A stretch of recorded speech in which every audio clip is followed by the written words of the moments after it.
All right, everyone. It is another Monday evening. We're back talking Shadow of the Sith tonight. We got the overarching questions. We got the Easter eggs. You know how this goes.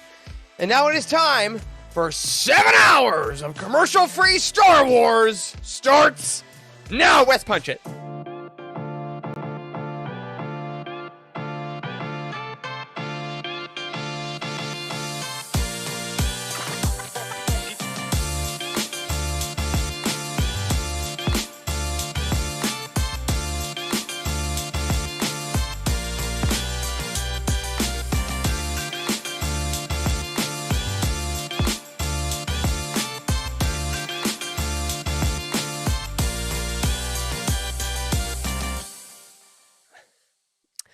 Hello, everyone, and welcome to The Living Force, a Youtini network podcast all about Shadow of the Sith.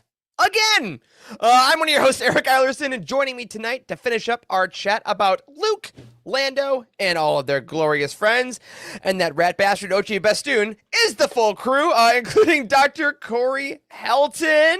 Hello. I hate that guy. He's a jerk. And last night we watched The Rise of Skywalker, a little sneak peek. Next week we're doing our sort of revisit of The Rise of Skywalker. And as soon as he flashed on screen for like the 2 seconds that he was, literally all of us were like, oh, God, I hate that guy. Like literally. So, Ochi of Baboon? Yep. Buffoon? That's what it is. Ochi of Buffoon. That's fun. He would hate that. He would kill you for it. But you know who would kill someone for a lot less? It's Dr. Charles Hankel. Hey, man. Allegedly. Allegedly. Hey, everybody. I know we've referenced this before, but I always say that I've changed nothing about my setup so that when the tech doesn't work, it's not my fault. This week, I changed absolutely everything because I moved into the new house. And the biggest thing I've learned of this past week is how heavy all my books are when you carry them in just one big box up the stairs. Yeah, there's an impressive amount of hard coverage you got in the back there, but I'm more impressed by your muscles and just your ability to move, because moving sucks. I think everyone would agree. Moving does suck. Moving is actually the life opposite of Wes Jenkins in that regard. What's up, man? Hey, what's going on, everybody? Corey made us watch The Rise of Skywalker yesterday. I had nothing to do with it. That was my fault. And he proceeded to confuse me, maybe everybody else that was on the call as well, the other 4 of us. But it was a good watch. It was my first watch with friends that didn't actually have a horrible opinion about the movie. So I can't wait for everybody to hear it. It's on Patreon. So come out looking for that one. Yes, absolutely. That will be releasing, like all of our movie commentaries, on Patreon. And then, of course, next week we'll have a show talking about the movie. But for this week, you are here. Everyone in the chat, hello. I hope you've had a great week. To all of our friends listening on Apple Podcasts and Spotify and all that good stuff, I hope you're having a lovely Thursday or Friday or weekend. You know, you can listen to us on your own time. You're the master of your own life, not me. Who am I? But of course, if you're listening or watching, make sure you're liking and subscribing and rating on all those platforms and tell people, hey, I like books, and these guys read, and they prove it by doing these roundtables. We also want to give a quick shout out to our friends over at Legends Look Back, our Thursday show, because last week they hit episode 100, a not meager feat. Corey, you actually guested for the first time, and you dropped an awesome factoid about podcast hitting episode 100. I forgot what it was, but remind me, like the percentages was something crazy. Oh, yeah. Yeah. I read online a while back that like something like less than 1% of podcasts make it to episode 30, and something like 0.001 or something like that make it to 100. So it's a big deal. Make it to 100. Super proud of that show and everything they've accomplished in the time they've been live, and it was a lot of fun. I think it's pretty funny and kind of crazy that I've never been on the show in 100 episodes. It's not like intentionally, it just kind of has worked out like that. And we had a good time. We kind of talked about some of our favorite Legends content and looked back at the show. It's one of the most fun and funny moments in the past. So if you've never checked out Legends Look Back before, then now's a good time for sure. So check that out. Absolutely. And 100 more to go. I mean, we're just going to, our goal, we're always just going to be 76 episodes ahead. That's my goal, is to never let them gain any. But congrats to all. Not an easy thing to do. But we also want to say congratulations, preemptive congratulations to Beth Revis and our friends over at Del Rey, because tomorrow August 16th is the release date of The Princess and the Scoundrel. And you all know how we do it here at Youtini. We're going to have content for you tomorrow on the website, youtini.com. There will be a written review written by myself. And then on our YouTube channel here, we will have a video review by our very own Nathan Emery, if you want to see our thoughts about the book. We will also have a very special interview with author Beth Revis. We talked to her last week. She was absolutely incredible. It will be released on all your audio platforms, but we do have a special treat for those of you tuning in live tonight. We have a short clip that we recorded video-wise. The video recording didn't go as picture perfect as we'd like. It's not all the way up to our lovely video-ness because of Zoom and such things, but Beth was awesome and gracious. And West, if we have that queued up, let's give the people a little taste of what they can expect from our full interview with author Beth Revis. It's so fun, and of course, there's a lot of lovely romance in the kissing book, but there is also a ton of political intrigue in this, very much like around the fall of the Empire, a lot of like aftermath type of vibes.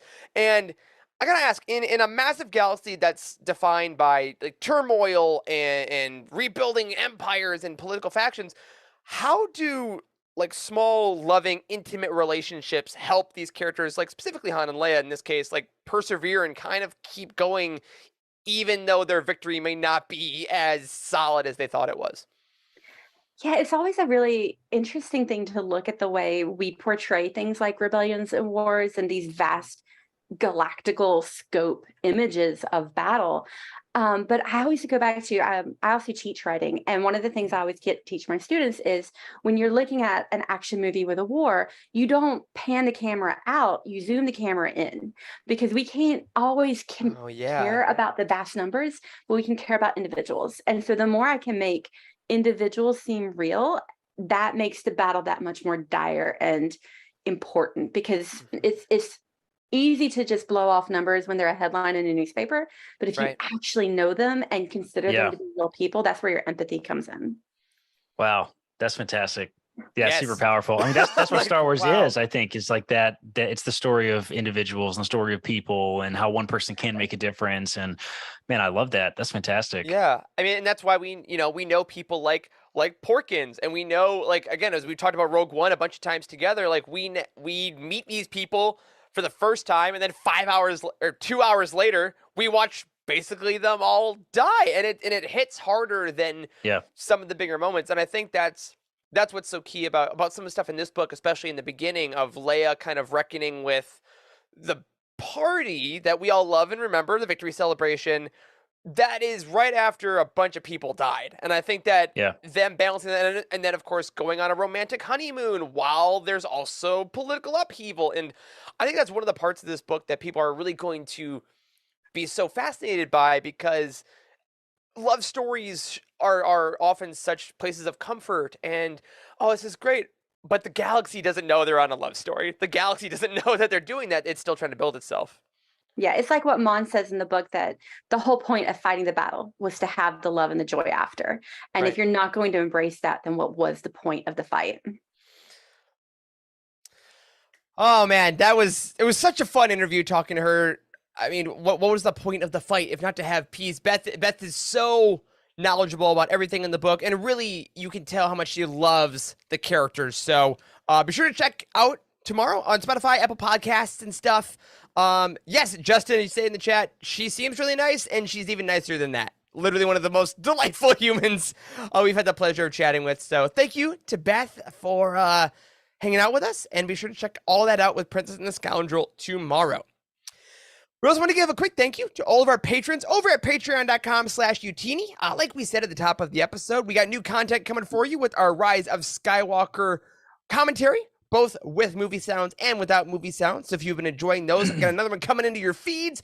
We got a new episode of The Ghost Crew that'll be coming in this Wednesday. And we just dropped a brand new show called Youtini. I didn't say the name of our company right, guys. I've said that name 18,000 times. Youtini Decrypted, where our very own Emma Park and her sister dropped a podcast talking about something a little bit different. So if you've liked our Patreon content so far, there's tons more. If you haven't joined on yet, go on over. Patreon.com/Youtini. You are the reason we're able to do everything we do. And there's a lot of things happening behind the scenes that are able to happen and able to function because of your support. So thank you. And we love you. I'll say it. I love you. I love you dearly. And as a quick reminder, always head over to Youtini.com and check out all the upcoming book releases, everyone. Tomorrow is Princess and the Scoundrel, but in just about a month and a half is the High Republic Path of Deceit. On October 4th, Cavan Scott begins phase 2 with a YA novel. Guys, are we ready for more High Republic? I feel like it's been a year, frankly. Yeah. Since we've had more. Yeah. Why does it feel like it's been so long? Because it has been a long time. Like it's been, a decent while anyway. So, I don't know. I'm ready. I'm ready for something new and different and weird. And phase 2 is coming up very soon. So yes, excited. It's going to be great. Very stoked. But we're not there yet. Of course, we are still in the present. Whether it be good, whether it be bad, we are still here. And again, tonight we are finishing up our chat on Shadow of the Sith. So consider this your spoiler warning. We're about to talk about the book with full spoilers. Everything that happened. If you missed our part 1 talk last week, pause real quick. Go back. We go through a lot of main characters. Luke, Lando, Gia Bastoon. But tonight, we're jumping right back into characters. But in order to do that, I'm going to shut up and hand it over to the man himself, Dr. Charles Hankel. Take us back to Shadow of the Sith, buddy. All right. So we're going to jump back into the character. We're going to wrap this up with, I'm going to say maybe one of the most interesting characters from this book. And it's kind of 2 characters in one. You get a little discount tonight because we're going to talk about Kaiza and Viceroy Exim Panchard. So a few quotes for you here. The first one from page 135.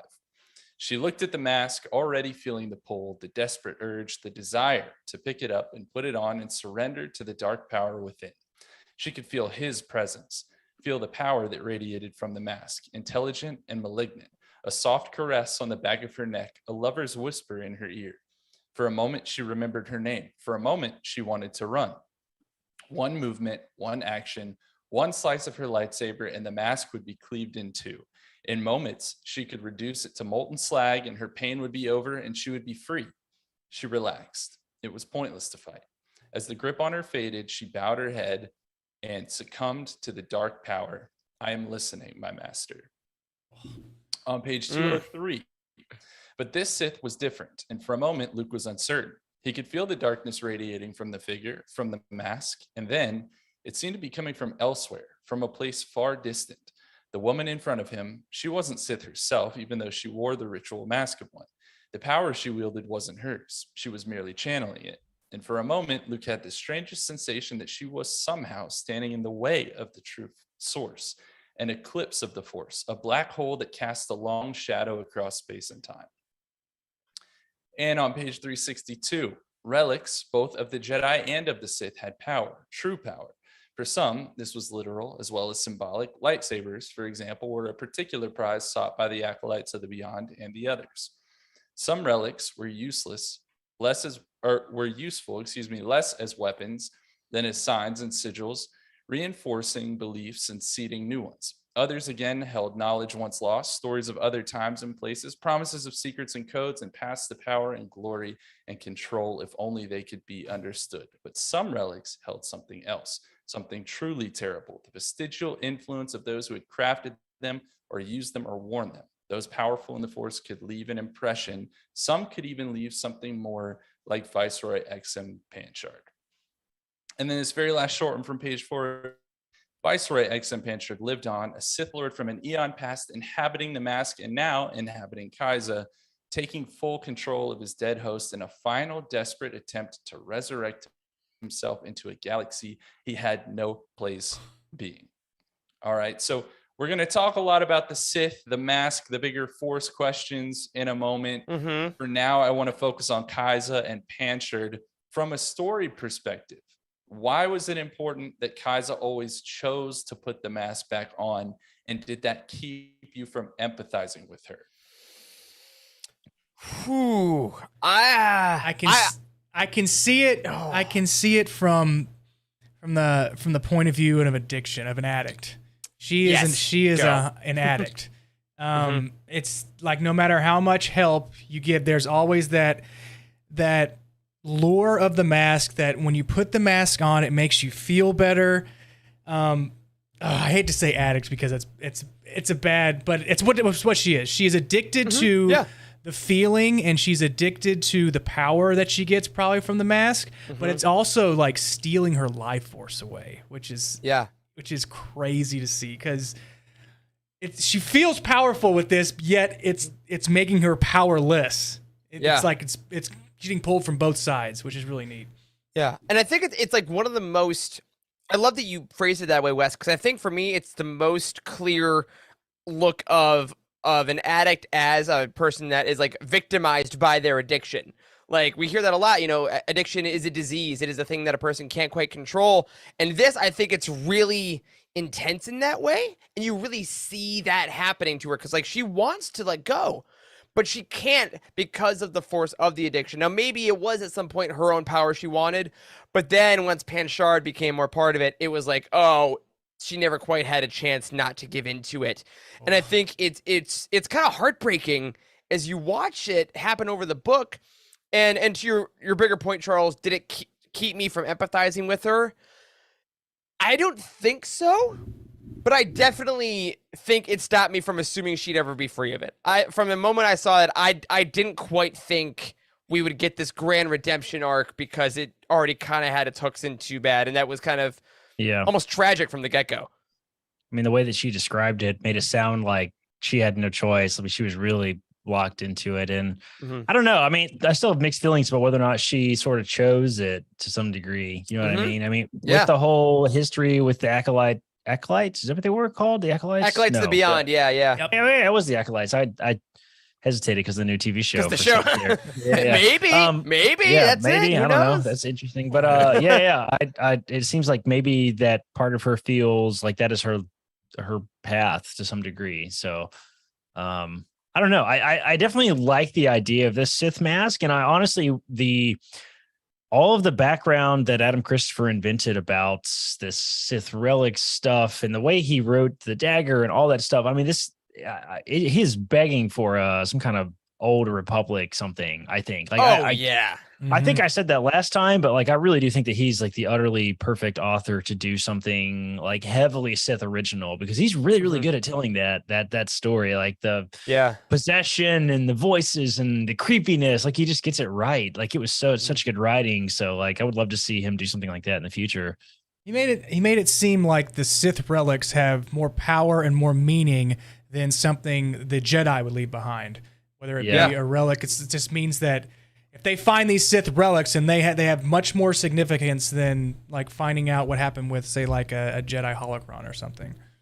Yeah, I mean, and that's why we talked about the dagger and Ochi last episode. Like, it makes such more sense that these are not just weapons that the Sith used or masks that the Sith used. Like, the Jedi's lightsabers are individual, and we've had a little bit of stories about that, especially like in Master and Apprentice and things like that really got into the beauty of kyber crystals. But what I loved about this with Kai'Zit shows, oh man, the Sith relics are Sith relics for a reason. Like they are imbued with dark energy, and when you find them, you can't help yourself. It's like Ezra in season 3 of Rebels.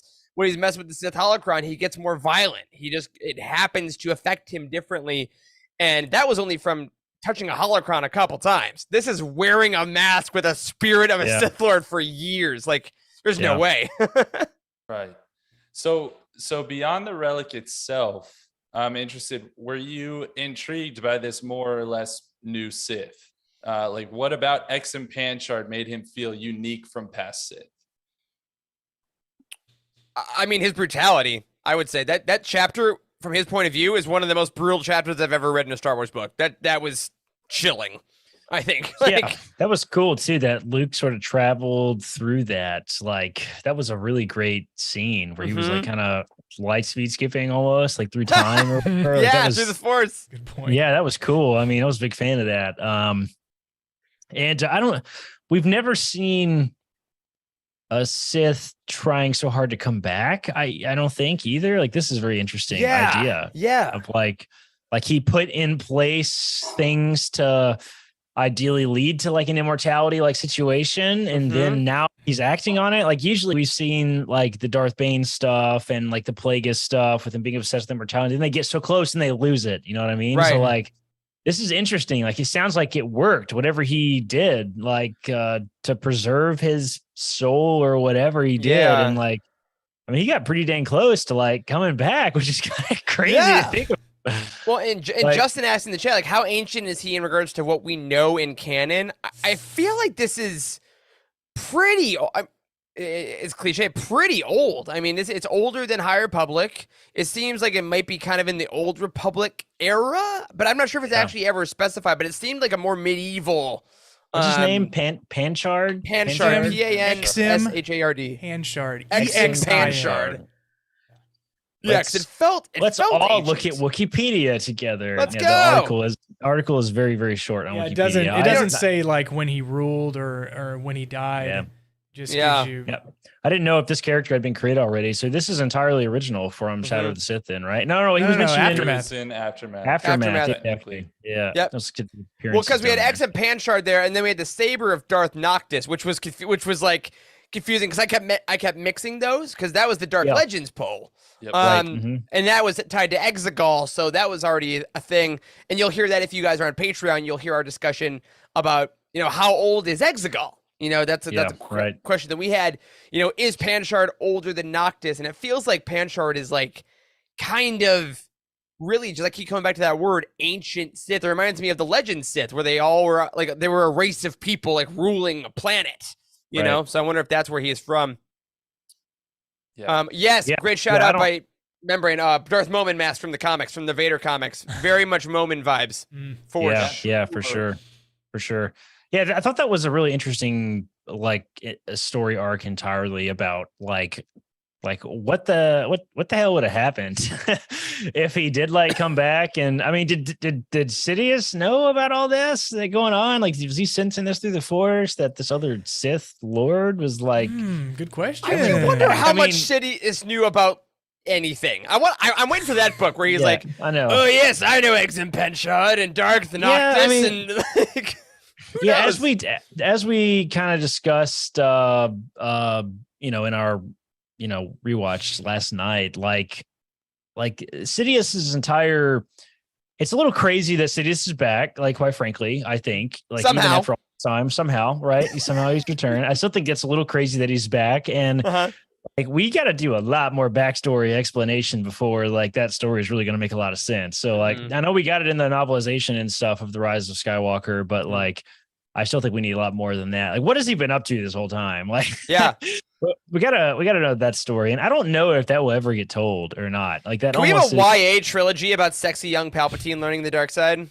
I don't. That'd be great. Like really smooth cover, like the Padawan cover where his face is just a little too smooth, and he's just like, Sheev.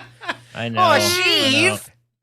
Maybe he allowed X and Panchard to do this because it helped like bring Rise to the Sith. Yeah, bring Rise to some dark side users, and he's like, the more the merrier. I need more people. Maybe it's like if you like go to the river with your friend or something, and there's like an old rope swing, and you're like, yeah, go ahead, let me see if this works. Maybe Palpatine was just standing on the bank of the Sith River. Try to essence transfer. Sure, go ahead. I'll go after you. Yeah. Exactly, I'm sure it'll be great. You'll be fine. All right. Well, let's move into some overarching questions. We're still going to talk a lot about the Sith and the mask and all that stuff. So we'll kind of circle back to some of this. But number one, I want to know, and you guys might be the best people to talk about this because you just watched the movie last night. Would you consider this novel essential reading for not only The Rise of Skywalker, but the Skywalker saga as a whole? Man, interesting question. Maybe yes and no. Wes, are you muted for a second? No, I just didn't want to. I didn't want to talk over you. But you pointed. It looked like you said yes, and then like but no came out. So I was like, "What is happening there?" Sorry. Is this essential reading for the Skywalker saga? That's an interesting question. What is the Skywalker saga? Maybe a better question to ask. Oh Okay, no, even deeper, Corey. Have an hour. Oh my gosh. I think this book is definitely essential reading for the Rise of Skywalker alone, like the sequel trilogy alone. Like, I mean, it's one of the only heavy hitting novels that we've ever gotten about the sequel trilogy, like that really hits major story points. I mean, this book friggin' named Rey's parents. I mean, like, I'm not sure that there has been higher stakes with sequel trilogy books. Like, you know, we've talked a lot about that in the past, how it seems like they've been a little hesitant to, you know, they being the powers that be of Disney or Del Rey or whoever makes the story decisions, because God knows who actually makes those decisions. Like, it seems like they've been a little hesitant to allow stories to be told that like deal with these characters, right? And the fact that they did, like, I mean, this almost deserves, like, do you guys remember those publishing initiatives from several years ago, like the Journey to, like, the Force Awakens? Yeah. It almost needs that like, it's like the journey from the Rise of Skywalker books. Like, that's, I know. Yeah, like I feel like it's funny because this book has a lot in it that I think is not essential for the saga. Like we talked, like it probably could have been a little shorter in some areas, but I think you're right that for the lore we get, especially about the dagger, especially about, I mean, Luke meets Anakin in this book. Like, that's the thing that happens. Yeah. And I mean, you want to talk about things that are important for the Skywalker saga. I don't think that your understanding of the saga will be incomplete without it, I will say. But I do think that the amount of enhancement you get from it is undeniable. Yeah, that's for sure. So that's my wishy-washy yes, but also ish. It fills in some plot holes if you watch the movie and you're just like, what? There you go. How did that come into play? Like, it gives you the origin story of why they're chasing after Ochi of Bestoon. He's not just, he doesn't just show up and steal Rey for no reason at all. You understand why is Gamora? You know? Yeah. It gives you a lot of why. So I think it is essential to read it before you watch the movie.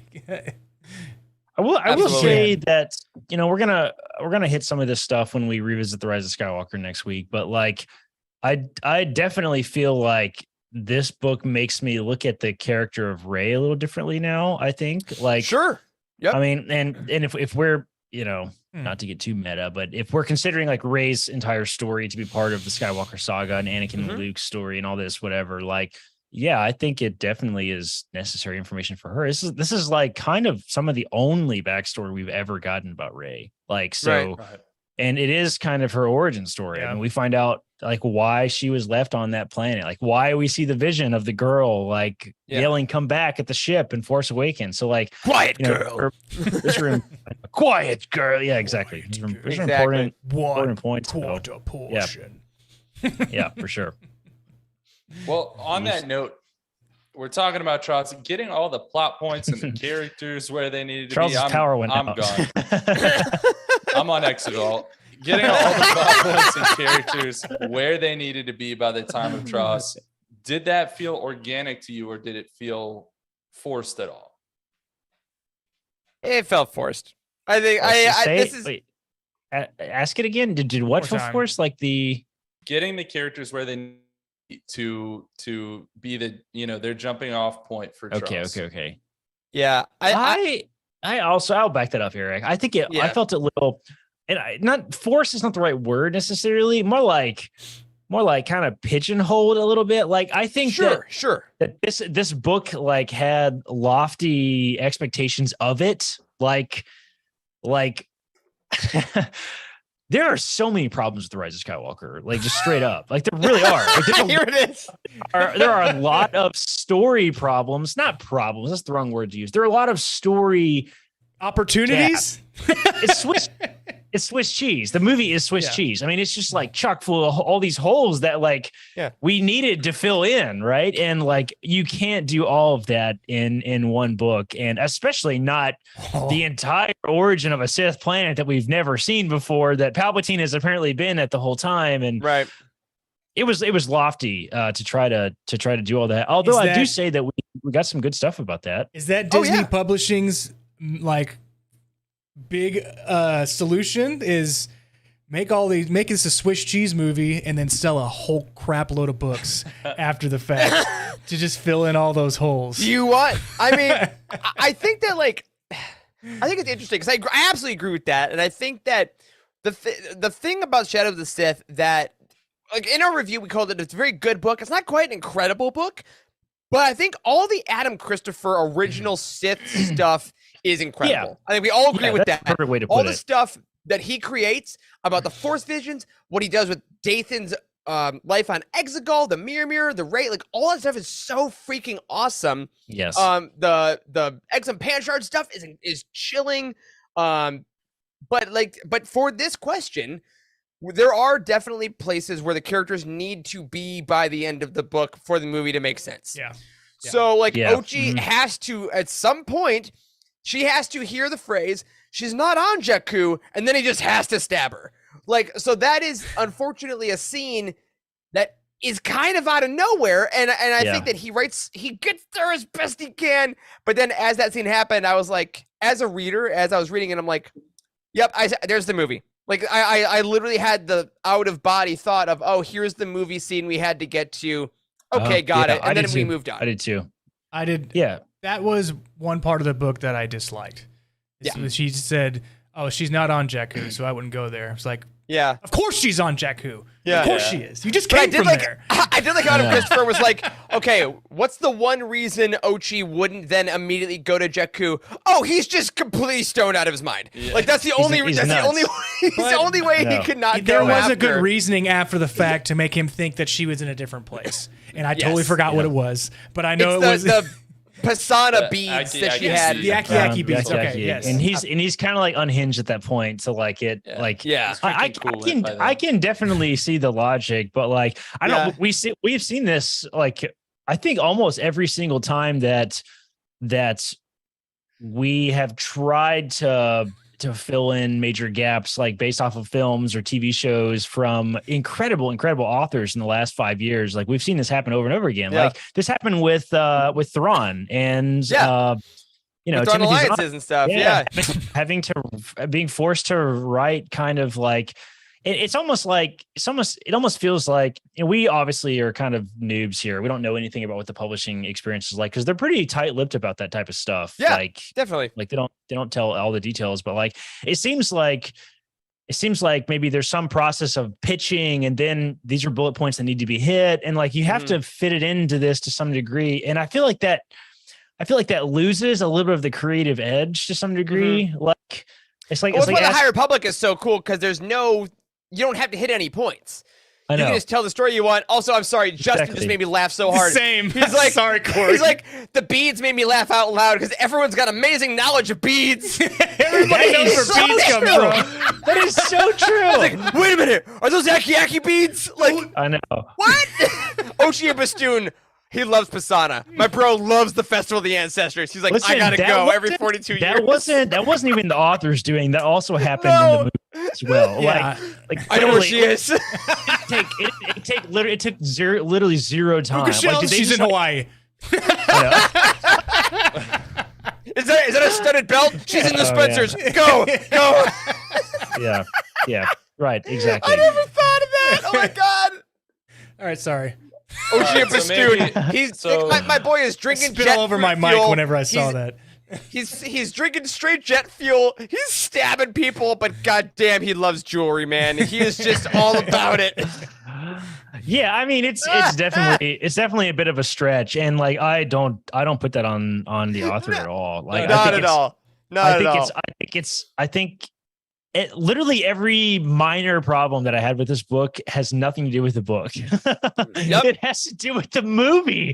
Like every single major problem I had with this. Like, yeah. It's just like there's just a lot of issues with the Rise of Skywalker that needed to be filled. And I think a two-parter. I think we did what we could with it. And I'm very pleased with the results. So to go back in all the way and answer your question, Charles, is this essential? I think for the Rise of Skywalker, honestly, pretty much. Like we talked about this at length last night. Like the whole dagger thing is totally fixed in my eyes, and I consider that to be a big movie. And I love the dagger now. I think it's a cool storytelling element. Like I literally like it now. It's not a eye rolling thing when she pulls the thing out. Like we also realized last night that that C-3PO says stand. What does he say? Stand on the southern shore, and the dagger will tell. Like he literally says where to stand, and it makes sense now. So I don't know. That whole plot point has been very, very well explained. I think that anything that's not explained well yet has nothing to do with this book. It's just because there's a bigger story to be told, like specifically around Exegol and what Palpatine was up to and all that kind of stuff. I think we had to get that eventually, but Endo P. Yeah, as the kids say. Yeah, for sure. Well, let's move on from that for a minute. I want to kind of jump back to Luke Skywalker, but I specifically want to talk about his relationship with Ben Solo, because Ben Solo was kind of a bit of a surprise for me in this book. And so a couple quotes for you about their relationship. Page 26. Luke told him easy, but not just because his Padawan was his nephew. Far from it. Family ties had little to do with the teachings of the Jedi Order that Luke had worked hard to reestablish. Detachment and distance were required for the pure focus the Jedi constantly strived to achieve. And for Luke, there was a simple satisfaction in adhering to those tenets. Now, there's a long gap where Ben is not in the story, but he comes back at the end on page 450. We have this quote: Luke laughed and Ben joined him, and then the two fell silent, happy in each other's company. Luke knew he should be more focused with his Padawan, toning down the familiarity that came with family, instilling something formal. But right now, Luke was just glad to be back, and he allowed himself this one moment of peace. So how did you feel about the return of Ben Solo in this novel? And do you attribute Luke's relatively cold attitude towards him for part of his fall later on to the dark side? Ooh. First half of that question is very easy, Charles. I love Ben Solo in this novel. Legit, I have been like, I am a convert. If I wasn't before, I have come around completely. Anytime Ben Solo shows up in a comic or a book, I am like, hell yeah, this little nerd, I love him. I'm like really into it. And I think it might be like, because you get to see Dad Han and Mom Leia as well, but every scene with him and Luke here was some of the most natural in a way we haven't seen, because it is him being like, this is totally my uncle, also the most powerful Jedi. He's also my teacher, but also I'm kind of better at this than anyone else. Like it was really, it was like what, one chapter, but it was so good. I loved it. Yeah, I mean, Ben Solo is no secret that his story is entirely borrowed from Legends, right? I mean, it's Jason Solo. Like, I mean, that's a whole arc, is Han and Leia's son falls to the dark side and becomes a Sith Lord, right? So like, and I will say, like, those are some of the stories that really hooked me into Star Wars, and getting to see like the Jedi training, and like, you know, you kind of see through the cracks a little bit of some of his doubts and that sort of thing throughout. I see through the cracks in your mask. Exactly. That story is begging to be told, man. I think like I want to see Ben's fall to the dark side. That would be a fun book. I think would be Rise of Kylo Ren starts there. Well, we get those pieces in that comic, but like I think like a full length novel with a lot of prose that really gets in his head would be like ideal. Yes, I got chills you saying that, man. I want it so bad. I know. Yeah, I'm totally come around to Ben Solo too. That's a good way to put it. The second part of that question: do you attribute Luke's relatively cold attitude towards him to be part from the dark side? I say no. I say no, just because he's trying to be a master. He needs to understand that he needs to respect and understand his teacher, other than being a family member, right? So I once had this horrible interview when I was like becoming a supervisor for these. When you joined Youtini? Yeah, that too. This place that I was about to manage, and I was like, well, I kind of want the employees to see me as a friend, and they were like, no, you do that because they'll walk all over you. I'm like, okay, I guess I didn't get this job. So, so you don't want him to see you as because he feels that he can cut up and slip between the cracks and get away with a couple things if he's just like, hey, Uncle Luke, oh damn, sorry, maybe next time, right? He's it's just like if your dad is the T-ball coach and Thank he's you, making Charles! you run extra laps. That's what it is. He can't be soft on you. Dude, no, Ben Solo went 3 for 4 with 2 home runs and 6 RBIs, and the coach was like, great job out there, guys. Ben, you struck out once. Like that is what Luke is doing. That's how it is. Like Ben, Luke has never been a great master either. Even in Legends, he wasn't a That's great true. master. He's always been this weird, sort of distant kind of guy of He was like a Padawan when he was 20. Like, I know. We talked about that last. Well, I like where you guys are going.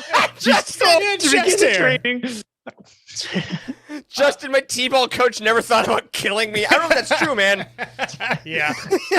holding the baseball bat above you and just I can do it. All I swear T-ball to God, coaches this just little punk curse your kid. name when they go home as they drink like whiskey and a beer to chase it. Oh my God. well. Oh. So I like where you guys are going though. With is Luke even a good master? And I'll let you answer that for yourself. But given the father-like aspects of that master-Padawan relationship that I think we see, and it's certainly highlighted with Obi-Wan and Qui-Gon. But there are numerous examples. Is Luke's lack of a relationship with his own father part of what makes his relationship with Ben Solo so difficult to navigate? Ooh. He has daddy issues. I Yeah. can see that. I'll tell you what. I thought this more before the Obi-Wan show and before we got more Owen Lars. And now I've actually seen The Man That Raised Luke, and I don't think that's his excuse as much anymore because I think Owen Lars is a straight up boss. I think he's that a he was good dad. actually, he cared about him a lot. He protected him. And I think that obviously in the original trilogy, a lot of the Vader Luke stuff is like huge. And all the books afterwards, that's the interesting meat of it. But I actually wonder if we're coming into a place in the next maybe 5-10 years of Star Wars of Luke content being less focused about that because he actually did have a great father figure in Owen. And I think that Luke's lack of relationship with Vader, maybe, but I actually think now he had a much better role model than I think we ever gave him credit for. Yeah. I like That's that true. answer. Yeah. All right. So maybe it wasn't Yeah. daddy. Oh, wait, issues. you know what? Owen Lars has the coffee mug that says I'm not his biological father, but I'm the dad that stepped up, or like whatever it is. He's just like drinking his coffee, his calf in the morning. Custom calf cup. Yeah. All right. Well, let's move on from Luke. Let's talk some more about this ancient Sith magic that we've been talking yeah, baby. about. Let's do it. A couple more quotes for you. Page 188. He concentrated, isolating himself from his surroundings, from the noise and the movement, listening not to the alert and the sound of hundreds of people seeking shelter.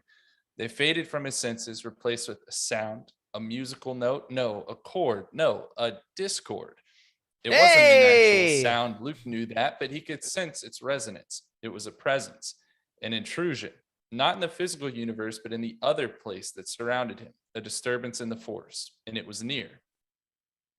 Page 410, it was over. Already Luke's mind began to clear. It had not been clouded exactly, but the disturbance in the Force, the malign presence of the spirit of Viceroy Exum Panchard, had been with him for weeks, he now realized. It was the source of his visions of Exegol, the source of his nightmares, his uncertainties, the source of his fears. Nearby, the pieces of the Viceroy's mask smoked on the ground, leaving a black, sooty residue on the diamond surface. Luke stared at them a long time, but they were nothing more than a burned metal and shattered crystal. The power they once held extinguished now, and he hoped forever. And lastly, towards the end of the book, page 451, the box's lid opened. Inside, the fragments of Exum Panchard's mask sat in a row, the red crystalline surface dull and blackened, pieces of the kyber already splitting off, revealing the carbonized metal beneath. Luke looked at the pieces for a moment. He hadn't decided what to do with the mask fragments, whether they were something to be studied or something to be destroyed. He would need to consult with Lor Santeca, my boy. So while those quotes were all related to the mask, we also got lore surrounding Sith kyber crystals, Sith holocrons. A lot was happening in this novel. Are these plot points something you enjoy learning more about? And is there a point where the demystification actually can take away from the story?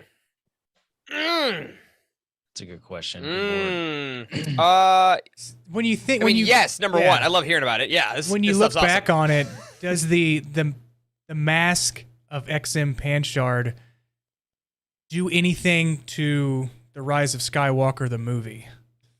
And Not really. I don't see it. Not I really. don't see I it don't kind think of so. meshing in. I mean, it's a good side quest, right? But I know. Oh yeah, maybe something that has to do with Exegol we get hopefully in a novel sometime or something. They do something. They need to do something with Exegol. I know. Something's got to be Yeah. done with that. But it just seems to me that it was a story that was told, it came and went, and it didn't really attribute to the movie.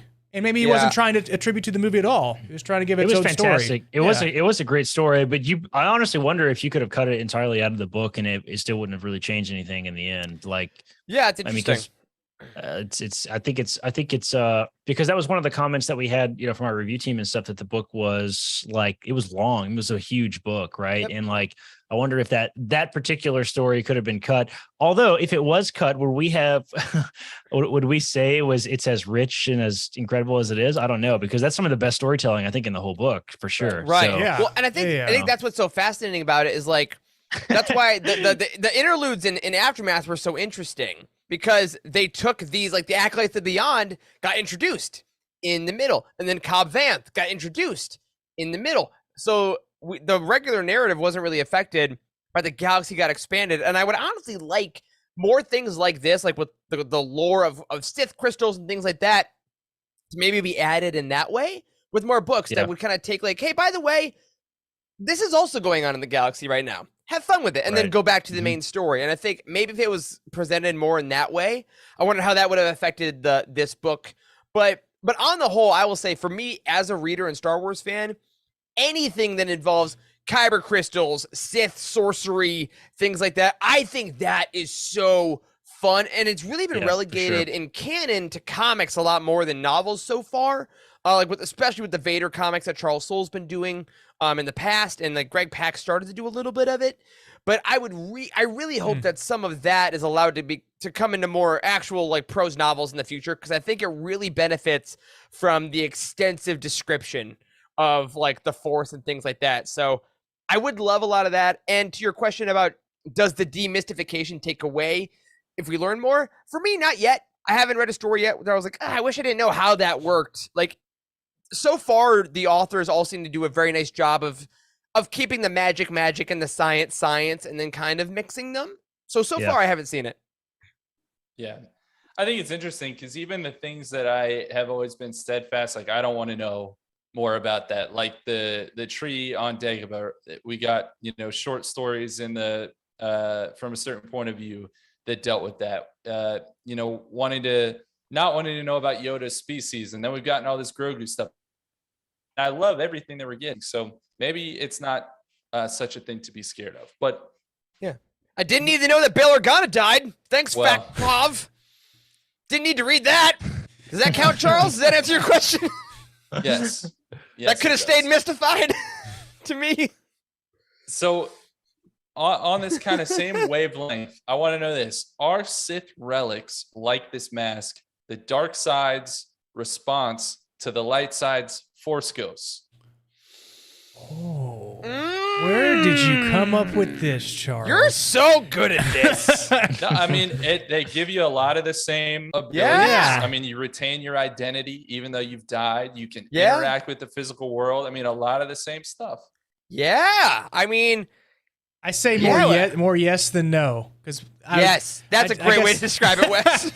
I mean, I tried to think because I said that they have more significance than say a Jedi artifact, but maybe not so much as a Force ghost, right? Because we don't see Force projections from the Sith, right? Right. And I wonder why that is. Maybe because they're always reaching for power the entire time, and they're not actually enlightened by the Force, and the Force doesn't give them that whenever they pass on. The Force ghosts always seem to be the Jedi working with the Force, which, that whole thing is listening and becoming in tune within the Force kind of allows them to work. Whereas the Sith is always about, tampering and controlling. So infusing your essence. Justin, I love that. It's very vampiric. Absolutely. It's because the masks only work, like you said, or like you guys said earlier, if the mask is also sucking the life force out of someone else in order to infuse you into it. So I think that's interesting, and man, this is gonna stick with me, man. Because it is. It's a good. It's a good analogy. Workaround. Yeah, it's a good similarity too. Definitely. How many? Man, now we just need that book where Luke walks into a temple and there's like 300 masks on the walls. And he goes, "Oh my God, I need my friends. I need my friends." Obi-Wan. Well, I like that. You mostly are mentioning the mask, talking about the mask.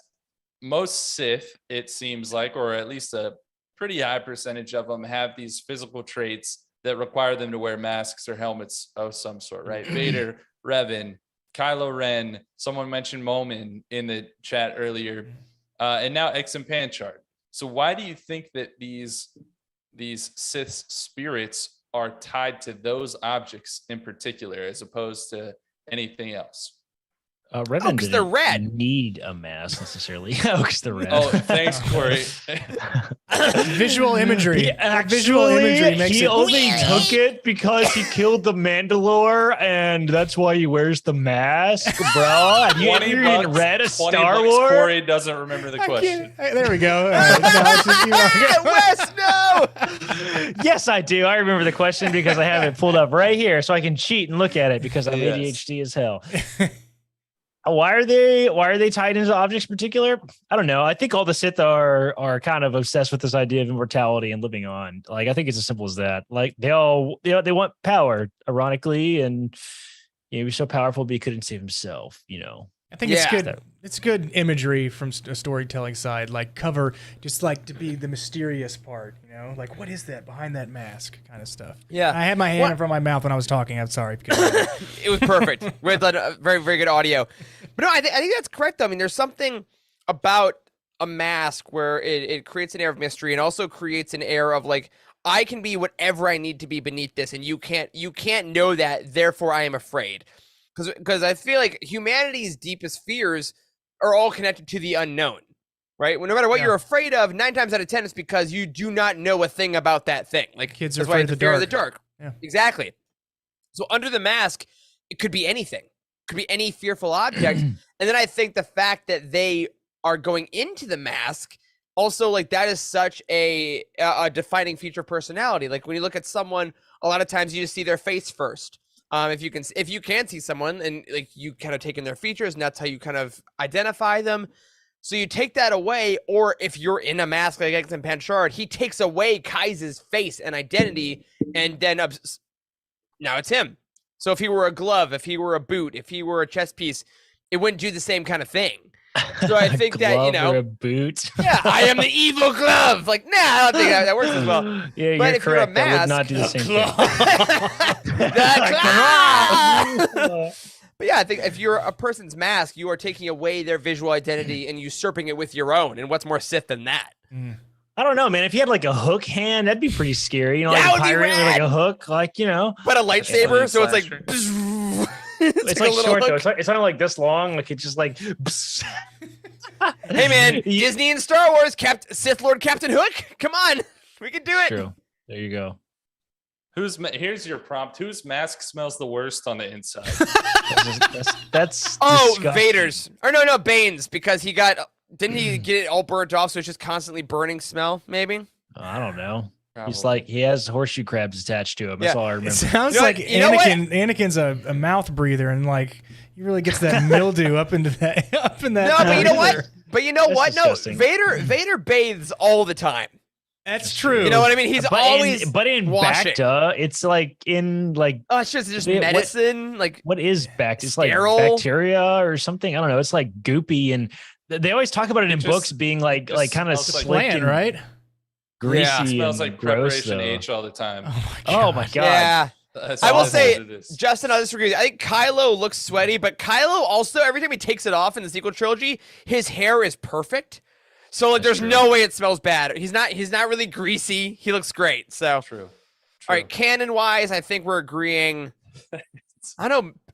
Malchus is missing half a face, so that might just be like grossness. I don't know. Let us know, guys. Who's the worst smelling mask in Star Wars? Worst smelling mask. That's what we want to know. What is what about the mask from the Rise of Skywalker? Damn it, Poe Dameron's squeeze. What's her name? Oh, Zori Bliss? Yeah, Zori's mask. Oh no, she smells like lilacs and hope, man. That's no way. That smells amazing. Lilacs. What the heck? That's the only mask I can think of. All right. Well, let's move on and let's look at this quote from page 373. And this says, Luke stepped to the side, avoiding her attack, his heart racing along with his mind, but he knew that she had made her decision. She was lost to the mask, to the endless night of Exum Panchard, and she knew it. and nothing he could say would make any difference. So here we see Luke entirely writing Kaiza off, saying she is lost, and he later comes to regret that and say that he made a mistake in doing this. But what I'm curious about is, how does Luke's experience with Kaiza color his decisions later on when he's confronted with the evil inside of Ben and Rey? And kind of the thought that brought this prompt to mind for me is that you went straight to the dark moment from The Last Jedi. Right. Ooh. Yeah. I think this also goes back to the is Luke a good master conversation, right? Like, he's still figuring all this stuff out. And I think in this book, we really kind of see him touch the dark side to the most intense level he's ever done it before. Like, I think he sensed it in Vader, sensed it in Palpatine, but based on the visions and stuff, this feels like, as far as canon goes, this is kind of the most direct he's ever felt it. That's hard. I think that it definitely kind of prepped him for the Ben thing, though. Like, seeing Kaiza, seeing her basically die and then have a mask reanimate her as a Sith Lord, like, it probably, I don't know if it's PTSD level with Ben, but I think it's definitely I remember when I saw this before. Am I seeing a Sith Lord rise again? I mean, how can you not think that? Yeah. I mean, does it make you have any more? This is just occurring to me, but do you question less that moment of weakness that Luke had, raising that saber above Ben Solo, if that's what he sensed in his future? That's a good point. But I think it's different. I think it's different because she didn't have force abilities much like Ben, right? Yeah. She was just a hell of a warrior, but then succumbed to the mask and what it could do for her. Right. Yeah, I agree. I don't think it makes me. Yeah, I agree. I think that they're still pretty separate. I think it's interesting to kind of take it, but I think that the Luke Ben story is kind of so specific and singular there. And I think that's what The Last Jedi does so well, is showing how much Luke is like, it wasn't because of my previous life. It wasn't because of this. I had a singular moment that was so extreme because of this specific power. Yeah, I love those two different points of view that they showed in that. Where Luke was demonic and then he wasn't demonic. Yeah, he was just like, oh, what am I doing? Yeah. Ben's like, the laser sword of a kid. Who among us hasn't at one time or another? You know, just. Yeah, absolutely. Okay. Not me, Eric, but go ahead. Okay, fine. You were never a T-ball coach, Wes. All right. Oh, man. How do you strike out in T-ball? All right, sorry. The ball went backwards? What is happening right now?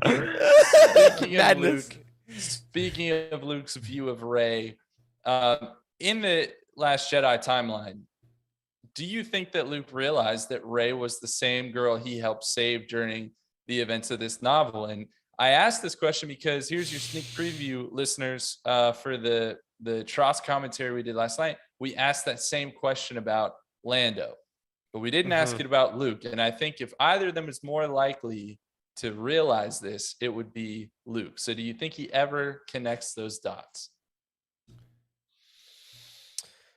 I don't think so.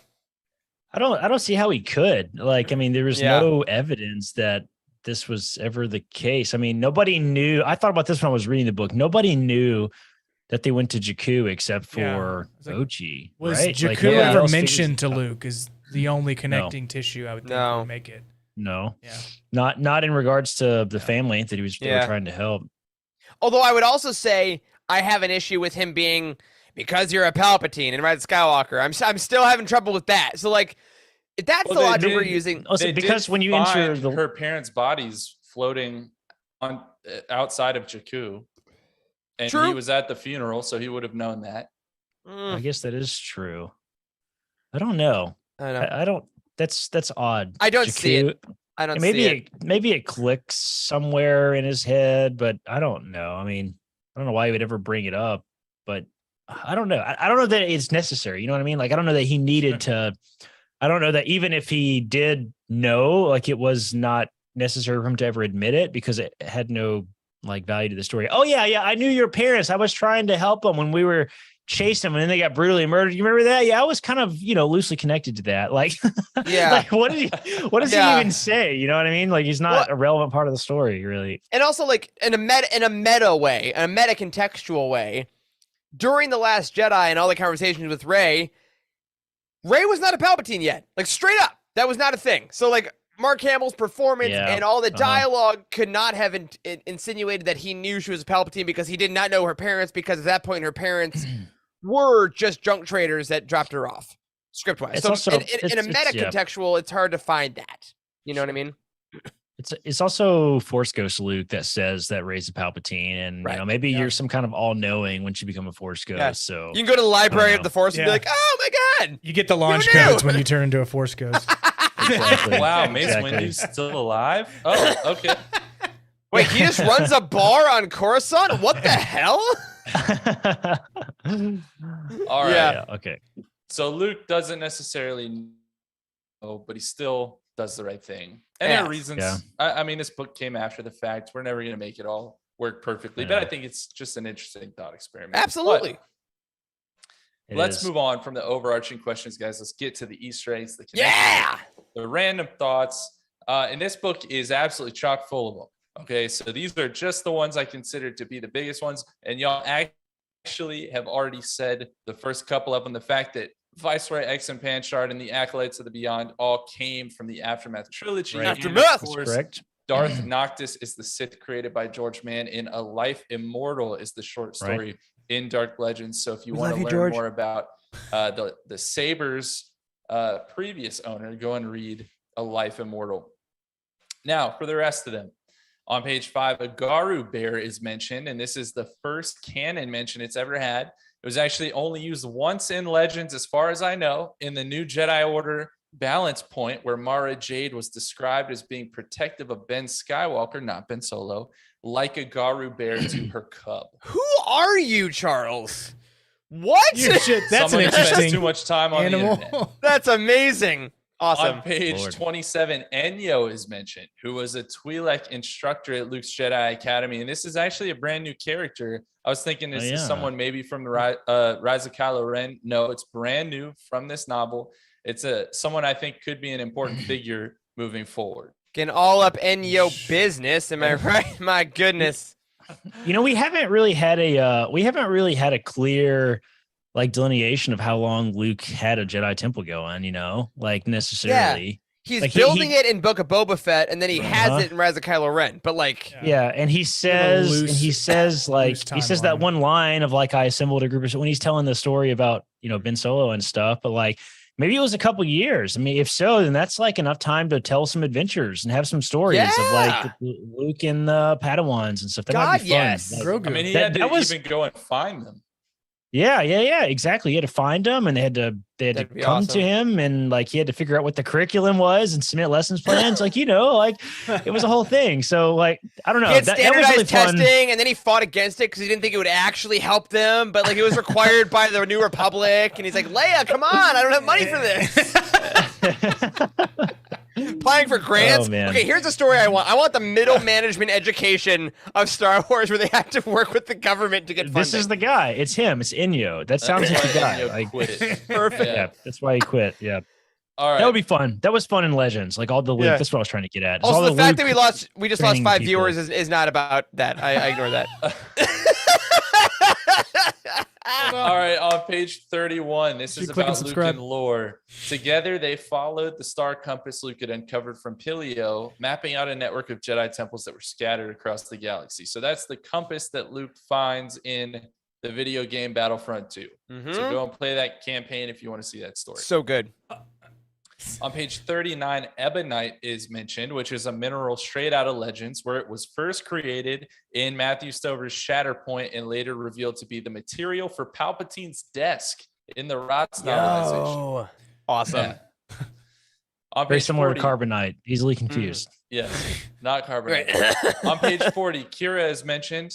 That's just a fun poll. Go read some of the comics if you want more of that story. That's all I'll say there. Mm-hmm.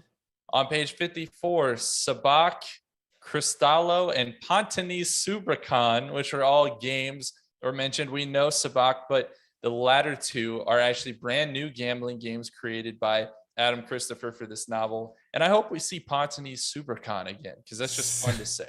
That's awesome. Cristallo seemed just like it should have been a drink, right? Yo, I'll have a Cristallo while I'm playing Pontonese Supercon. That's the Star Wars version of Hennessy.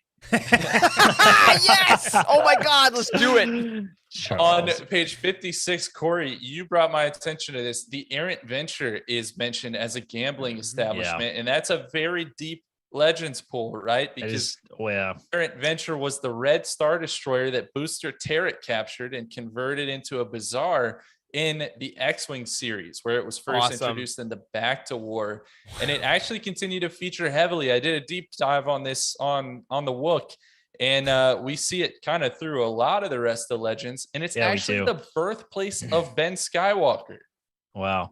Yeah, that's crazy. So I immediately recognize this. It's pretty rare that like I will recognize the Legends references, because I've talked about this 1,000 times. I've been pretty married to canon for the last like decade, basically, because like that's all I've been reading, and I've been doing this Youtini thing all this time. But like I grew up on Legends, but it's just been a long time since I've read most of the Legends books. And I immediately recognized this name. I cannot believe it was in my brain. Like I was just like, the Errant Venture, that's Booster Tarrek's ship, isn't it? And I was just like, it was like, you know, like Jimmy Neutron. Like, you remember that? Yeah, like he like has that's what happened. I was driving on the road. It was ridiculous. So then I looked it up and I was like, holy smoke, this is it. And we had a whole conversation with Jared and the Legends Look Back crew about this. Like, this was quite the pool. And like, as much as I hate it, how much more buildup are we going to have to do to bring in Corran Horn? And it's happening. It is happening. It's like it's happening. Yeah. So Booster, I think I said, did I say this last time? Booster Tarrek's is Mirax's father, and Mirax is Corran Horn's wife. So yep. And Corran's already in Obi-Wan. It's coming. If Corran Horn is not in Patty Jenkins' Rogue Squadron movie, I will be actually shocked. Probably too. But he'll be awesome. But he'll be cool. Explain to me how this is the birthplace of Ben Skywalker, the gambling establishment. It's you know how birth works? It's a lot of things. It's a lot of things. It changes hands. It's a long story. It happened at the tables. Like, were people watching? What's going on? I don't know. Listen, she was on a roll. All right. She had a streak. I couldn't leave. I thought of three at least inappropriate jokes that I am not going to say live on the air. Here we go. On page 62, several drinks are mentioned, including a Red Dwarf and a Rhodian Splice. And this is the Red Dwarf's first canon appearance, but it actually first appeared in Tatooine Sojourn, a comic strip distributed in the LA Times in 1979. Wow. Yes. Did I not have a Red Dwarf at Galaxy's Edge? I wouldn't be surprised. Well, I wouldn't be surprised. It might be there now, but the Rhodian, it is in the Black Spire Outpost cookbook, so you probably can get one. Oh, dope! That wouldn't be surprised. They pretty much anything that's ever been done with drinks and stuff is like being cycled at. Yeah, they're doing a great job with it. Yeah. Selling at $15. Yep, exactly. $15 a pop. I'll spend it all the time. Take me back to Galaxy's Edge. I'll do a vlog. Send me there. All right, page 71. The Sith cultists are chanting the names of various Sith, and those include Noctis, Sanguis, Kakon, Vord, and Shaw. And as mentioned before, Noctis, from A Life Immortal in Dark Legends. Sanguis is as well from that same story. Shaw was created for the 2017 Darth Vader comic run, where she was introduced as Moment's master. I don't know if y'all remember her. Right. No, I forgot that. Kakon and Vord, though, these are new names, but reportedly, I have not confirmed this with Adam Christopher himself. Vord was supposed to be a nod to the Doctor Who franchise, because the Vord are a species in Doctor Who. Oh, yeah, okay. Awesome. And he loves that. Star Wars never wastes a good Sith name, so keep an eye out for these. That is a good Sith name. Absolutely. That's a great one. Vord is a good Sith name, yeah. Now, on page 73, Simeon, which is a species, is mentioned. It's the same species as Albrecht, who worked for the Knights of Ren, the guy who repaired Kylo Ren's mask. We talked about this last night in the commentary. The specific Simeon mentioned was none other than Dathan, an administrator on Exegol, who became Rey's father's namesake. Yeah, I love that. Yeah, right. That's a great. It made that scene a lot cooler. Yeah. We said that in the It did. commentary. Yeah, that was cool. On page 76, we get Shriv back from Battlefront 2. So some more Shriv! Battlefront 2 love. I felt very learned reading that because I knew exactly who it was. That's my first time. Yes. Yeah, I understood that reference. The audiobook narrator really got his voice right too. He sounded just like him. Like that was another voice that I forgot about sick. that. He sounded just I recognized him by his voice actually. Like I forgot that his name was Shriv or whatever. So like when he did the voice and then they said his name, I was like, "Oh, wow, that was great." It sounded just like him. I felt like it was the character. Yeah, it was really good. That's rad. That's more than one reference to Battlefront 2. I like that. Yes. Yes, Gotta really replay pulling it all that. in. On page 82, the Lurked Historical Institute is mentioned as Beaumont Kin's place of study. Which is another Legends pool. Yes, the Frenchman Beaumont. Croissant. This specific institute was first created for West End Games Star Wars role-playing game in 1995. And here we are with it in Shadow of the Sith. I cannot believe that the West End Games RPG still to this day is having an impact on Star Wars storytelling. Is utterly unbelievable. Every book has a West End Games pull. I love it. It does because the original West End Games like really to set the stage. I got to get my hands on one of those. I would love to own one of those because it really did basically establish what Star Wars canon was like at the time. Yep. So 100%. I need to find one. I bet you could get them on eBay. I need to look. Hey, everyone that's been sending Corey the dirty fan fiction, take a break and then also send him West End Games. I did finally get tagged in Discord. I saw that. From some folks of like, hey, we found some. How bad are you looking for? I'm like, oh God. What are you buying? What are you selling? Exactly. On page 90, we get an obligatory Tuca Cat reference. There's one in absolutely a canon novel, and there it was. On page 114, the Martyrium of Frozen Tears is mentioned. It's a place on Tython, and it's a location that Dr. Aphra took Darth Vader in the 2016 comic. No way. Wow. So if you want to That's see rad. it, go pick That's that up. cool. Forgot that. On page 121, when Luke is transported through the Force to Exegol, we have this quote: Luke ducked out of the way again, moving a few meters from his original position. Looking down, he saw his footprints in the dust. It was hardly an impression, but enough for him to see his own tracks. And that's kind of the opposite of what happens in The Last Jedi when he's the only one who doesn't leave tracks. I saw that. Yeah. So, I thought about that too. That was a good So pull. cool. It was like, maybe he was more there than not, which is pretty interesting. On page 138, a TIE Defender is featured, and that's what Kaiza flew the majority of the novel. We know that was part of Thrawn's Starfighter initiative that was in direct competition with Project Stardust. Mm-hmm. On page 191, the Droid Crush Pirates of Bastoon are featured, and that's straight out of the 2020 Darth Vader comic run when they were hired by Ochi of Bastoon to hunt down Darth Vader. So it makes sense that he would work with them again in this novel. Yeah. That's a clever storytelling device. Like the whole pirate droid thing is pretty fun. I kind of wish we had a little more of them, or they would have played a more crucial role to the story in this one. A little bit. They're kind of in and out. Yeah, they got defeated pretty quickly, but they did. Anyways, on page 203, here's another quote for you. The signature of the dark side was unmistakable. Luke had sensed it in his father, Darth Vader. Vader had been a fire, a twisting sun dragon that curled in the core of a star about to go nova. So great callback to the sun dragon motif from Rots and later Brotherhood. And if you want to hear a whole discussion on why Anakin is the sun dragon, go listen to our Brotherhood Roundtable. Yeah, absolutely. Oh, yeah.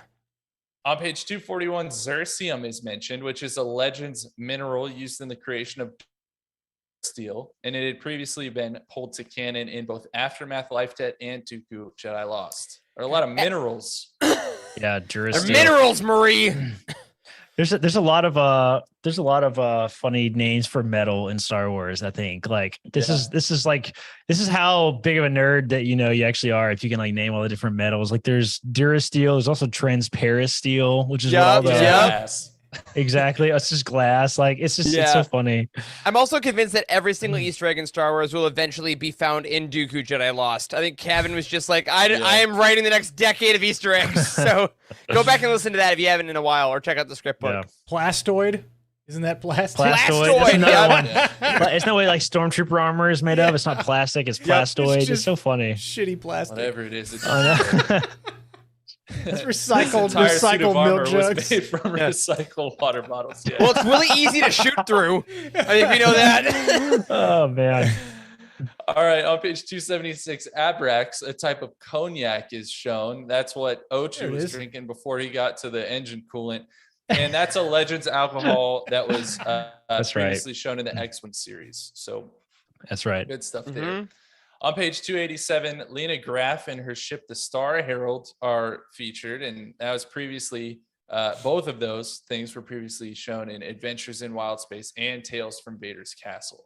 Yep. Nice. Graf family also featured in the High Republic and Out of the Yes. Shadows. Yes. Yep.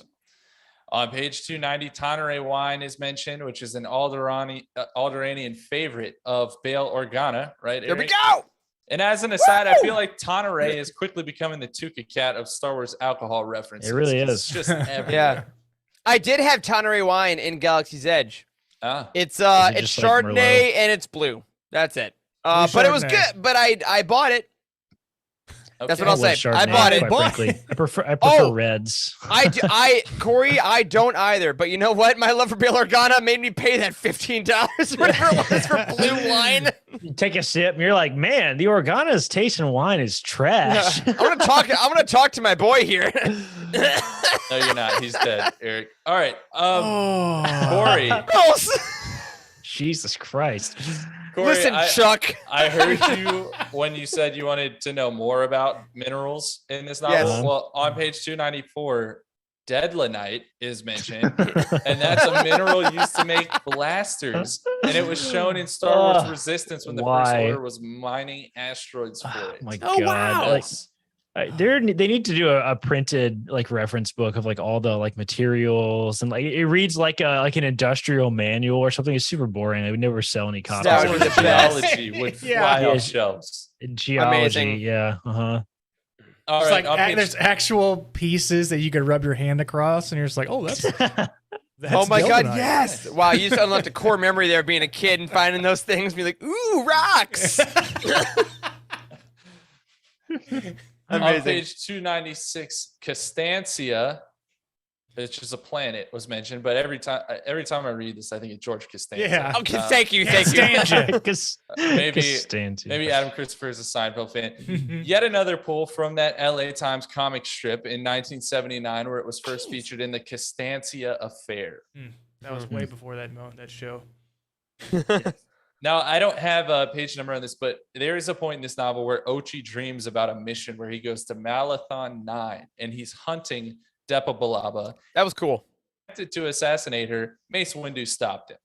And even though that was a flashback to the Clone Wars time period, I'd like to think of it as a great reminder that Mace Windu is still somewhere. God damn it, Charles. Oh my god, Charles. No, Come on. he's got to be now. He's got to be. Well, On page 299, a Targan is featured just like the Chancellor's pets in the High Republic. I love the Oh, little nice. tigers. Yes. Good catch. On page 303, hot chocolate is featured. Corey, you also brought this I to my did. attention. That's a callback to Tim Zahn's Heir to the Empire, which first brought the Earth favorite drink to the Star Wars galaxy. And in fact, he received a lot of flack for it at the time. But here we are embracing it today, putting it in more books. Of note, I just want you guys to know hot chocolate should not be confused with Hoth chocolate, which is a Wait, specific variation made with Tauntaun milk. is that real? That is canon, Oh, my friend. That's God. Hoth chocolate. Actually, is that a might thing. be legends, but it's out there. It's out there. That's crazy. Tauntaun recently, milk? Yeah. That's disgusting. I don't ever want to. God. I don't want to hear that.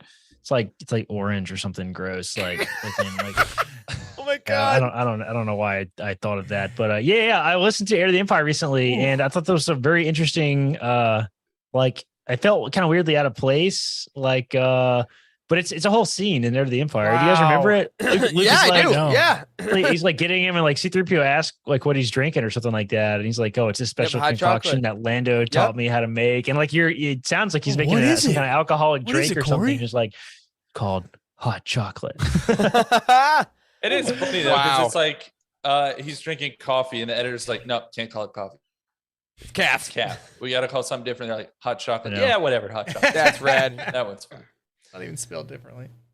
All right, on page Sweet. 339, the Corporate Sector Authority is featured, aka CorpSec. not to be confused with CorSec, the Corellian security force. And this group was heavily featured in Brian Daley's Han Solo adventures, which take place in the corporate sector. Yeah, real talk. This confused me a lot. I bet It did me too. Because CSA, they mentioned the full name once. Yeah, and I was like, wait, what? And then I tried to find like what's CSA, and then I just went with it. I'm like, I don't know, they're police. I know, I know, and I kept getting it confused with CIS, like from the Clone Wars, like Confederacy of Independent Systems. Yeah, yep. And like I was like, I kept thinking about that. I think I asked you guys last episode, like, what the hell is a CSA? Is it the corporate sector? I also thought it was odd that Pride was so heavily featured, like in this book. Yeah, with like them. Yeah, with them, and like the book really highlighted like how incompetent they all were. But then like Pride is like the head honcho in Rise of Skywalker. So as I served you in the old wars. Yeah, you know. It seemed like the CSA was general. basically filling in the actual like the numbers, if you will, like the grunts, and then there were still like Imperial remnants that were in charge of them, kind of like Pride. That's kind of what I understood as well. But I mean, where's Nash Windrider? That's all I gotta say. I don't know. We still have a lot of gaps to fill in regards to what the hell is the First Order? Why do they exist? Yeah. And Right. You know, how did that come get all about? that money? Mm-hmm. Well, here's a palate cleanser for you. Page 344. Komat said, it's a quote about Komat, and it says, she glanced up. We need to retake the high ground and find the family before they do. All right. Come on, we got a Bail Organa and an Obi-Wan in the same book. That's right. Let's go. Yeah, that's right. That's right. It's still the summer of Obi-Wan. On page 354, Kai's base is said to be inside a separatist core ship. And so those are those spherical ships used by the Trade Federation during the Clone Wars time period. On page 357, we have this quote: the object at the far end of the chamber, a multifaceted polyhedron split horizontally across the middle with the upper half suspended in the air. The opening between, from which white light shone, had an edge that followed the lines of the object's many facets, making the whole thing look like a giant set of many-toothed jaws ready to trap the unwary. A meditation chamber, perhaps. Not something that belonged in a separatist core ship, but another relic retrieved by Kaiza. That's got to be Vader's meditation chamber. Yeah. That's what it might be. Right? Yeah. Yeah, it's got to be. Love that. It's got to be. Very Have you seen cool. that? Have you seen that old funny YouTube spoof of? I think it's called like Vader being a dick or something like that. Yes, and I know like, what it is already. The guy comes up and he's like, excuse me, sir, and like Vader opens this thing and then he keeps closing it. Yeah, Like, and it's just it's a clever cut. It's really funny. You need to go watch it. It's so funny. All right, on page 359, Orbax are mentioned, which is the species of mounts ridden by Janna on Kef Bir in the Rise of Skywalker. So we just saw those last night.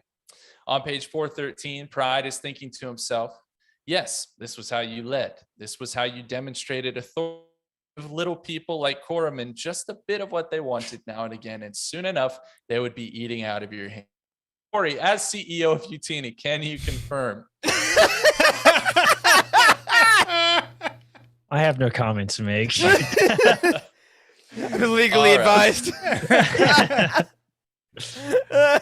We'll move on to page 425. Lando watches back one chapter of his old Calrissian chronicles involving the planet Lasbane, a place first created for issue 73 of the 1977 Star Wars comic series. And it was also mentioned in Dooku Jedi Lost. Of course. I think you're on to something, Aaron. I love this. It's all in there, man. That's great. And finally, on page 456, Komat reveals that she is a Wind Raider of Talaran, a group first created for the Star Wars Adventure Journal number 5, a role-playing magazine published by West End Games in 1995. But if you care to see the Wind Raiders in action, you can try to get your hands on a 2009 Dark Horse graphic novella entitled The Clone Wars, The Wind Raiders of Talaran.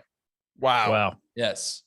And just as a final thought, because this is Easter eggs connected to some random thoughts. Speaking of the Wind Raiders, I thought it was hilarious that Lando just starts wearing Komat's armor and Luke doesn't comment on it, exactly like Empire when he starts wearing Han's clothes and no one says anything. Like, why is that something Lando does? He just wears clothes. He steals outfits. People's He sees a look and he goes for it, man. Well, he's just trying to see if it fits. Do that? Yeah, I can guess do that. he pulls them all off so no one says anything. But That was super weird. Why did Lando do that in Empire? It's so weird. We'll never know. He's an odd never guy. know. He's an odd guy. I think it's Rache though. I don't think it's Empire that he wears his clothes. No, it's the end of Empire. Say They're flying Return away, of- isn't it? Oh, Say yeah, Return of the okay, Jedi. Return of the Jedi. You don't Thank like that I you. say Rache? I always say Rache. Tross, You don't like Rache? Rache, Tross. Yes. You say Rock. And Esp- Rots. Esp- All right. Rots. Chaboom! All right. Say the name of the damn movie. Go ahead. We gotta get out of here. We gotta get out of here. This is getting out of hand. Getting delirious. So all that said, that's it. If I missed like your favorite Easter egg, let us know in the chat. Comment on this video, even if it's not live. Mhm. I'd like to know what else is out there. In the meantime, let's wrap up this roundtable by going back and giving any final thoughts that you have about Shadow of the Sith by Adam Christopher. Wes, I would like to hear from you first, my friend. Okay. We did not talk about it, but the very ending of the book, maybe not the very ending, but towards the end, when Ochi of Bestoon gets swallowed up by the sinking fields on Pisana, right? And it just ends. And it does. I love it. I know it's not a highly, I don't know. I forgot what y'all had to say, but I love that part because we already knew what happened. So we already knew what happened. We didn't need any more detail. It kind of just, that's where your transfer is from the movie to the book. And we didn't need any more. And I appreciate that because if he'd have gone into some more detail on like how Ochi died and how he was eaten by the snake, or even if he could have just starved to death. We don't know. And so, but why not? Just that little bit of mystery of how he died in the sinking fields was, I liked it. I liked it a lot. Yeah. This book was a lot of fun. I think it definitely added to the Rise of Skywalker. It definitely filled in a lot of holes that needed to be filled in. Yeah. I really love Adam Christopher's writing. Like, I really wish that we had gotten that Mandalorian book now. Like, Yes, for real. And I hope that he gets the opportunity to come back and write something else again. I would love to see him write something with Sith. He's very, very good at that stuff. He's very creative and original, and absolutely welcome to the fray. Like, really, really killed it as a big push into Star Wars canon. So seriously, fantastic work to him. Yeah. Glad that we had him. It was a lot of fun to interview him too. We really enjoyed that conversation. The book was pretty dang good. I think all things considered, I think it's definitely worth reading. I think it's definitely up there with like some of the most important stuff for sequel trilogy stuff. It was a little long at times. I think it had too much to accomplish, man. Like, this Rise of Skywalker just had so many things that needed to be explained. And I asked last time, would this book have done better as a trilogy? And I almost think it would have really done well as a trilogy. Because then we really could have had that whole Luke chasing the Sith arc really explained better. And I don't know, I almost wonder if this would have worked out to if the whole Mask of Panchard thing, it might have been cool if that sort of got interrupted by the Ben Solo incident. You know what I mean? So that's what took him off the path, right? And that's why he got distracted from the whole, looking for Exegol thing, because that's that would have been really, really cool. I feel like the point I'm trying to make is I really love this Luke chasing this mysterious Sith artifacts, relic stuff, trying to get to Exegol and figuring all that out. Why didn't we get there? And that would be some really cool stuff that maybe Adam Christopher could write later on, would be some of that stuff. So overall, a lot of fun. Glad we got it. It was a good read. It's a big boy though. We'll see that. Yeah. I think I agree. I think what this book did so well for me was made me really realize how excited I am for books that are just going to be non-attached to the Skywalker saga. Even if we're using Skywalker characters, I think the best parts of this, like we've said a bunch, were the parts about Sith lore, were the kind of things that came outside the movie. And I think in the coming years, just based on pure marketing plan, I think we're going to get a lot of that stuff. We're not going to go so attached to certain fixed points in time. I think that's so exciting. I completely agree. I want Adam Christopher now to go back. I want him to get some old school Sith stuff. I like what this did for Luke and Lando. I think that overall, maybe could have been trimmed here and there for some certain points. I think, again, once we get to the Rise of Skywalker, we got a little pigeonholed. But I cannot watch the Rise of Skywalker the same way. I know Dathan and Mir now. I know their story. I appreciated it. And I'm really excited to see kind of, again, what threads on this are picked up in the future. Because that's the most fun about doing what we do, right? Is seeing what gets created by one writer and who's going to pick it up next. Like, he picked up George Mann's thing from Dark Legends and brought it. Like, it's so fun to watch what people do. Yeah. So whatever author takes it up next, I'm excited to see the ball keep rolling. And if you like this book and are reading our next books, again, our next roundtables are going to be Padawan and Princess and the Scoundrel. Could not be more different. I'll just say that. It's very, very different books coming your way. And I think that's the great thing about Star Wars publishing. So real quick sneak peek for all of you all. Next week, like we said, we are going to be revisiting The Rise of Skywalker as a film. We watched it together last night. We will be talking about it in full. So be sure to tune in next week for that. And then we have a couple other fun episodes. But I believe 3 weeks from tonight, I'm looking at our schedule, is going to be our Padawan Roundtable. We'll do one part on it. It'll be a good time. But so much good content coming out from Star Wars for the rest of the year. And of course, as we all know, the High Republic is coming back next. No, in 2 months. In 2 months. Sorry, Charles. 2 months. You got time. You're good. But as always, a huge thank you to Charles. Dude, these prompts are always amazing. You do such phenomenal work on these. You are the reason we're able to do all these. To all of you in the chat for hanging out, thank you so much. And to all of you that listen every single week, we hope you love that we do these. These are our favorite things to do, is talk about these books. As always, leave comments in the chat, comments in our Discord, hit us up on Twitter, anywhere you want. We want to know what you think about these books and about these stories. But for now, my friends, that will do it for this week's episode of The Living Force. If you support us on Patreon, thank you so much. We hope you look forward to the upcoming Rise of Skywalker commentary and all the Patreon exclusive shows that are coming your way. A special thank you to Brian Dooley, Patrick Ortiz, Earl Q, Robert Thomas, and Carl Sander on our Jedi High Council, and Elizabeth Cloutier and Sally and Chris Eilerson on our Alliance High Command. You can find us on Twitter. I'm at Eric Eilerson, Corey is at Corey M. Helton, Charles is at C. Hanko, Wes is at Boss Wes. A special thank you to Matt Davenport, our amazing editor, Ryan, our graphic designer extraordinaire, and Wes, our producer and community manager. Thank you to Corey, Charles, and Wes for pondering with me tonight. Thanks to all of you for hanging out, watching, and listening. And as always, may the Force be with you.